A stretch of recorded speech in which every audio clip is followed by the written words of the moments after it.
மானாமதுரை அருகே காட்டுப்பன்றியால் அறுவடைக்கு தயாராக இருந்த நெற்பயிர்கள் சேதம், கண்ணீர் வடிக்கும் விவசாயிகள். சிவகங்கை மாவட்டம் மானாமதுரை அருகே மேலப்பசலை கிராமத்தில் சுமார் 300 ஏக்கர் பரப்பளவில் நெற்பயிர்கள் விவசாயம் மேற்கொள்ளப்பட்டு வருகிறது. இங்கு நேற்று இரவு 30 ஏக்கர் நிலத்தில் கூட்டமாக புகுந்த காட்டுப்பன்றிகள் அறுவடைக்கு தயாராக இருந்த நெற்பயிர்களை சேதப்படுத்தியது. இதனால் பாதிக்கப்பட்ட விவசாயிகள் செய்வதறியாது வேதனை அடைந்துள்ளனர்.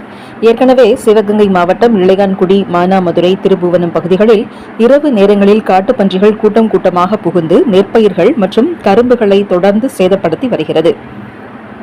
மேலும் காட்டுப்பன்றியை விரட்ட முயல்பவர்களை பன்றிகள் தாக்குவதும் தொடர்கதையாகியுள்ளது.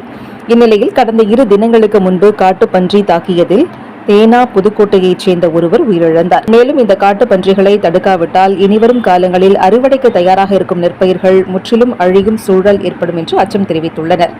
இதனால் மாவட்ட நிர்வாகமும் வனத்துறையினரும் உறுதியான முடிவினை எடுத்து காட்டுப்பன்றிகளை விரட்ட நடவடிக்கை எடுக்க வேண்டும் என்றும் பாதிக்கப்பட்ட விவசாயிகளுக்கு உரிய இழப்பீடு வழங்க வேண்டும் என்றும் கோரிக்கை விடுத்துள்ளனர்.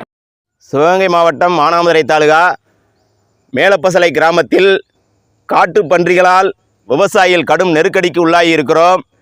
எனது இந்த வயலில் அறுவடைக்கு தயாராக இருந்த இந்த நெல் வயலில் கூட்டம் கூட்டமாக இரவு நேரங்களிலே வந்து காட்டுப்பன்றிகள் இந்த நெல்லை பூரா சேதப்படுத்தி விட்டது. சுமார் ஒரு லட்சம் ரூபாய் மேல் எனக்கு இழப்பு ஏற்பட்டிருக்கிறது. கடுமையாக பாதிக்கப்பட்டிருக்கிறேன். எனவே மாவட்ட நிர்வாகம், மாவட்ட வனத்துறை நிர்வாகம் காட்டுப்பன்றிகளை ஒழிப்பதற்கு, அழிப்பதற்கு உறுதியான நடவடிக்கை எடுக்க வேண்டும்.